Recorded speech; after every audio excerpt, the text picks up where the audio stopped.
Hello friends! I am here today to do the Taylor Swift book tag. I haven't been tagged in it, but Beth did post it on my Facebook wall a long time ago, so I thought I would do it. 1.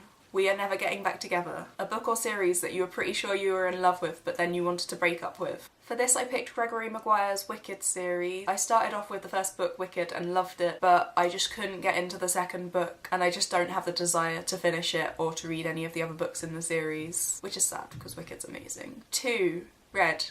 Pick a book with a red cover. An Abundance of Catherines by John Green. This is actually my favourite John Green book, so of course it's the one that's not been optioned to be made into a movie yet.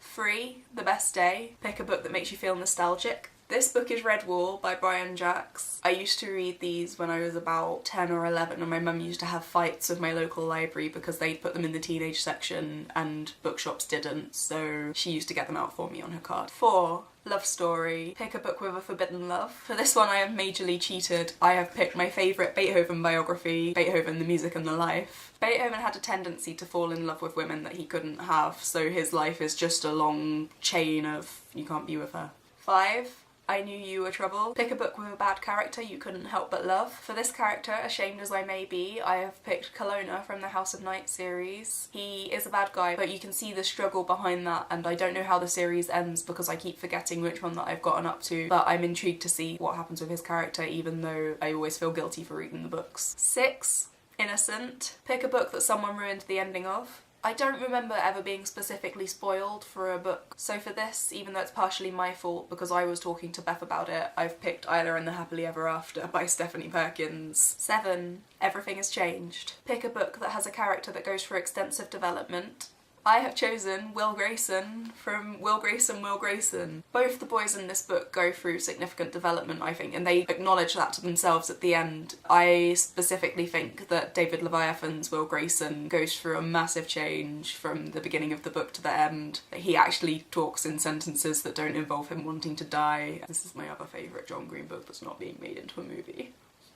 8. Forever and Always. Pick your favourite book couple. I've been good and only picked out one couple, so I've chosen Kath and Levi from Fangirl, which is my favourite book at the moment still. 9. You Belong With Me. Your most anticipated book release. Once again I am cheating because I don't know what the book is going to be, but this summer I met an author who used to be my boyfriend's English teacher and she had just released The Girl Who Walked on Air. This is just a really charming book. I've now read both of her books, but she has got a contract for 3 more books I think, so I'm excited to see what comes next because these were just really enjoyable. 10.